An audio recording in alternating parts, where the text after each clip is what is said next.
সংবিধান দিবসে ৮১ নং ব্যাটালিয়ন বিএসএফের উদ্যোগে সচেতনতা কর্মসূচি। কমলনগর হাই সেকেন্ডারি স্কুলে ছাত্রছাত্রীদের অংশগ্রহণে নানা আয়োজন। ১৯৪৯ সালের ২৬শে নভেম্বর ভারতের গণপরিষদে গৃহীত হয় ভারতের সংবিধান।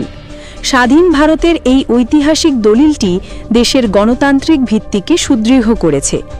সেই স্মরণীয় দিনে তাৎপর্যকে সামনে রেখে প্রতি বছর ২৬শে নভেম্বর সারা দেশ জুড়ে পালিত হয় সংবিধান দিবস, কনস্টিটিউশন ডে।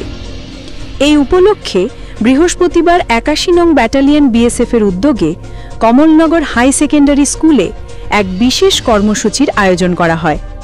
কর্মসূচির মূল উদ্দেশ্য ছিল ছাত্রছাত্রীদের মধ্যে সংবিধানের মৌলিক মূল্যবোধ সম্পর্কে সচেতনতা বৃদ্ধি, সংবিধানের গুরুত্ব ও তাৎপর্য তুলে ধরা এবং জাতীয় চেতনা ও দেশপ্রেম জাগিয়ে তোলা। অনুষ্ঠানে প্রধান অতিথি হিসেবে উপস্থিত ছিলেন ৮১ নং ব্যাটালিয়ন বিএসএফের আগরতলা শালবাগান ডেপুটি কমান্ড্যান্ট নিতু কুমার। তিনি সংবিধানের ইতিহাস ও গুরুত্ব নিয়ে আলোচনা করেন। তিনি বলেন, ভারতের সংবিধান শুধু একটি আইন নয়, এটি আমাদের দেশের আত্মা। প্রতিটি নাগরিকের উচিত সংবিধানের প্রতি শ্রদ্ধাশীল থাকা ও এর আদর্শকে দৈনন্দিন জীবনে অনুসরণ করা। এছাড়াও অনুষ্ঠানে উপস্থিত ছিলেন কমলনগর হাই সেকেন্ডারি স্কুলের ইনচার্জ হরিপদ ভৌমিক, সমাজসেবক তথা স্কুল চেয়ারম্যান মোহাম্মদ জুয়েল, সমাজসেবক মোহন মিয়া, বাতাদুলা বিওপির কমান্ড্যান্ট ইন্সপেক্টর কান্নান পি, বিদ্যালয়ের শিক্ষক শিক্ষিকা ও সকল ছাত্রছাত্রী এবং বিএসএফ আধিকারিকরা। এই ধরনের কর্মসূচি ছাত্রছাত্রীদের মধ্যে সংবিধান সম্পর্কে সচেতনতা সৃষ্টি করে এবং নাগরিক হিসেবে দায়িত্ববোধ জাগিয়ে তোলে।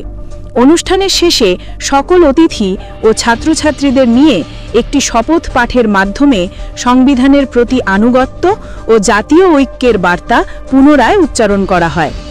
এই ধরনের উদ্যোগের মাধ্যমে ৮১ নং ব্যাটালিয়ন বিএসএফ কেবল সীমান্ত নিরাপত্তা রক্ষায় নয়, সমাজে সচেতনতা ও দেশপ্রেম বৃদ্ধিতেও গুরুত্বপূর্ণ ভূমিকা পালন করছে, যা দেশপ্রেম ও নাগরিক দায়িত্ববোধের এক উজ্জ্বল উদাহরণ।